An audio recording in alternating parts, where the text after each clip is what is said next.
എന്ത് രസമാണ് മനോഹരമായ കഥകൾ കേൾക്കാൻ. കളിയും ചിരിയും കണ്ണീരുമുള്ള, അവസാനിക്കുന്തോറും ആകർഷകമാകുന്ന അത്ഭുത കഥകൾ അളവറ്റ ആനന്ദം നൽകുന്നുണ്ട് മനുഷ്യന്. ഒരു മഹാമനുഷ്യന്റെ ജീവിതം മുഴുവൻ കോർത്തുവെച്ച മുത്തുകൾ പോലെ മനോഹരമായി വിവരിക്കുന്നുണ്ട് മഹാഗ്രന്ഥം. ഇബ്രാഹിം അനന്തമായി ആസ്വദിക്കാവുന്ന ഒരു ജീവിതം അറിഞ്ഞും അലഞ്ഞും അറിയിച്ചും അനുഭവിച്ചും അള്ളാഹുവിനു വേണ്ടി മാത്രമാക്കി മാറ്റിയ ഒരാൾ.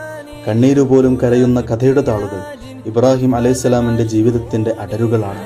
സങ്കടങ്ങൾ അറിയുമ്പോഴാണ് സന്തോഷം അനുഭവിക്കാനാവുക. മകനെ ബലിക്കല്ലിൽ നിന്ന് ജീവിതത്തിലേക്ക് ചേർത്തു പിടിക്കുമ്പോഴുള്ള സന്തോഷം പോലെ ജീവിതം മുഴുവൻ ആഘോഷിക്കാൻ.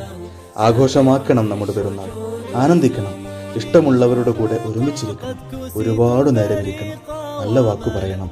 നല്ല സ്നേഹം പങ്കുവെക്കണം. ബലിപെരുന്നാൾ വലിയ ആഘോഷ പെരുന്നാളാക്കണം. وحياة ستسمو ومدها لحوني